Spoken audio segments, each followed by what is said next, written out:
This new Infiniti QX80 sure looks sharp, so I think I'm going to order one. Let's see how much these cost. Alright, the Pure starts at 84 grand. They got the luxury, the sensory, and the autograph starting at 112 grand. I think I'll order the autograph. Go in style. Alright, here's what they're sending. I'll put the price sheet on my computer screen. I'll scroll down real quick. You can freeze frame if something gets your interest. A lot of stuff we're getting here.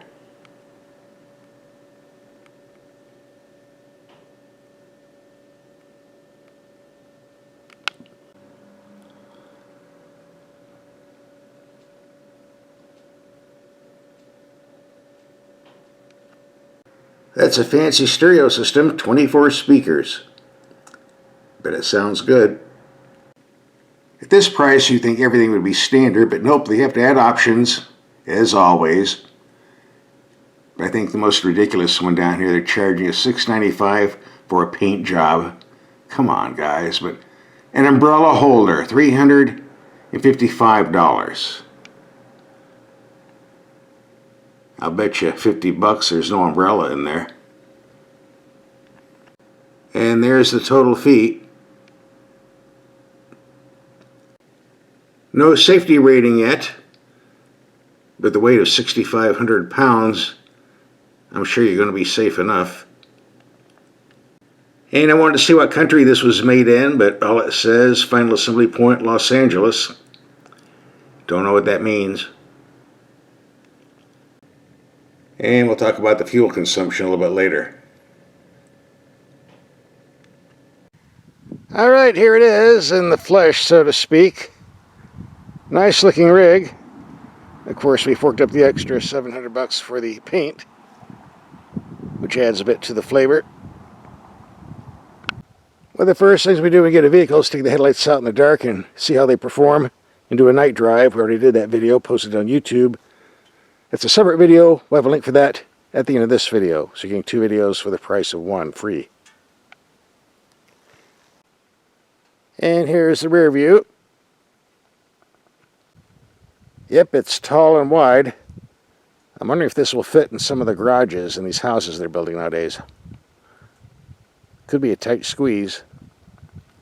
And Infiniti wisely left California and moved to Tennessee, which is where they ship this from.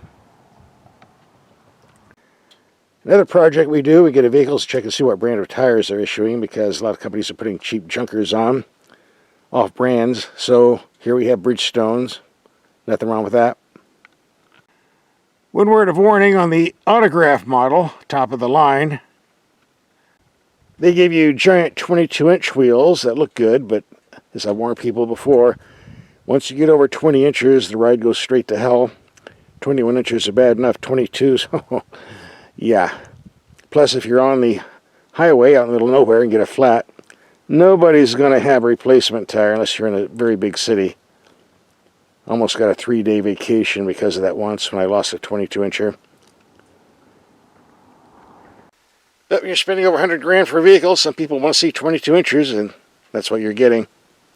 Be interesting to see if this air suspension can absorb all the impact from these big wheels. We'll find out when we take it out for the test drive. And yes, there is a spare tire, but you have to crawl underneath to get to it, just like on a pickup truck. Plan on getting dirty if you get a flat. We got something new under the hood. Used to have a 5.6 liter V8 from the Titan truck that put out 400 horsepower, 413 pounds-feet of torque, hooked to a 7-speed automatic transmission. That is gone now. Now the V8's replaced with a twin-turbo V6. Horsepower bumps up to 450. Torque really bumps up, 516 pounds-feet of torque, hooked to a 9-speed automatic. In the two-wheel drive version, fuel economy 16 to 20 mpg. This has the all-wheel drive. Not much difference in the fuel economy claims. We'll be taking this out, racking up some miles to get the real numbers. So don't go away. What's interesting, in spite of this extra horsepower and torque and a better transmission, the 0 to 60 time, is just over 6 seconds like the V8. What they don't tell you is this thing's around 500 pounds heavier than the previous model, so that would account for that. I don't see a hitch on here, but if you get one, supposedly you can tow 8,500 pounds. Just a note, for something this expensive, we seem to be missing some features. For example, these running boards are permanently attached. You would think at this price they would be motor operated and extend or retract at a push of a button, but nope. Of course, this vehicle is heavy enough already. I guess we don't need another motor. I would also hope to see some sunshades here, but none to be seen. Something we see on far less expensive vehicles. And you would think we would get a cargo cover. Don't have that either. Well, we sort of do. This chintzy one that you can put up when the third row seats are put up. But come on, how much gear are you going to store in this much space? So with third row seats up, this is your so-called cargo cover, such that it is. If you like push-button screens, you'll love this vehicle. Got a big wide screen here. On the left, the gauge cluster. On the right, the main info screen. And down here, I appreciate the fact they separated all the climate controls from the main info screen. I don't appreciate the fact it's all touch screen, because why can't we get knobs? Look at this, all this dust. I just cleaned this morning. It's already filthy with fingerprints and dust and glare. And if you're interested in changing the climate, you press this. Gives you standard, eco, sport modes, towing, snow mode. You can raise the suspension, lower it. Anything you want to do here. And this is a push-button transmission. I can't help but wonder what happens if you have a drink in the cup holder and it spills and gets down in these holes. Wonder how much that would cost to fix. And the start-stop system that shuts off the engine at the stoplight can be disconnected by pressing this button here. And since this is the deluxe model, we have a camera built in here.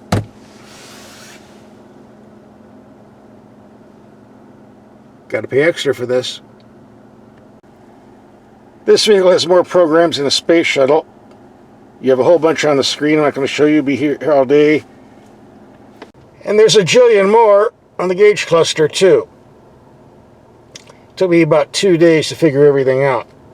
If you can do it quicker, that's off to you. This power steering leaves something to be desired. Has no feel or feedback at all, like turning in a big blob of jello. If you put it in sport mode, it just makes it heavier, doesn't improve anything. The air suspension does an excellent job of absorbing impact. Also does a good job of eliminating the thumping noises from these giant 22-inch wheels and tires. If you put the suspension in sport mode, you do get some improvement in stability when taking corners like this, but the tire and wheel noise amplifies itself to a point I don't like, so I found just leaving the vehicle out of sport mode all the time works pretty good. And these brakes are excellent. Lots of stopping power, great pedal feel, not overheating going downhill. A lot of people get upset when a manufacturer gets rid of a V8 and replaces it with a V6 turbo, but yeah, especially when you see how much a V6 turbo costs to repair. Not cheap. On the other hand, the performance increase is fantastic, and I have to say, this definitely does outperform the V8. Got a lot of guts, a lot of power. A far better choice. Reasonably smooth and quiet, too.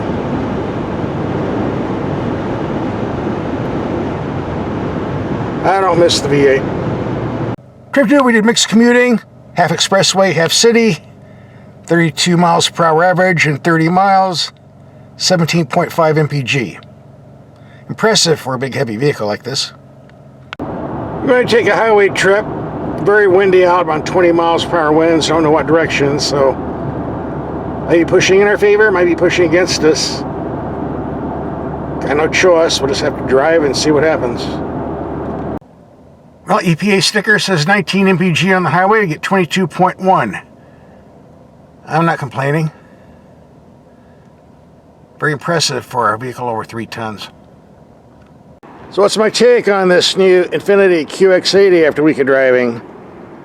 You know, it's a fantastic rig. I love it. I hate giving it back. And I think it's a far better choice than the Cadillac Escalade or Lincoln Navigator as far as build quality. But the price, whoo! Hey, if you can afford it, you can afford it. Hey, if you're thinking about buying one of these, you better see our headlight test and night drive video coming up right now. Here's the link. Click and watch. Subscribe. I need the gas money.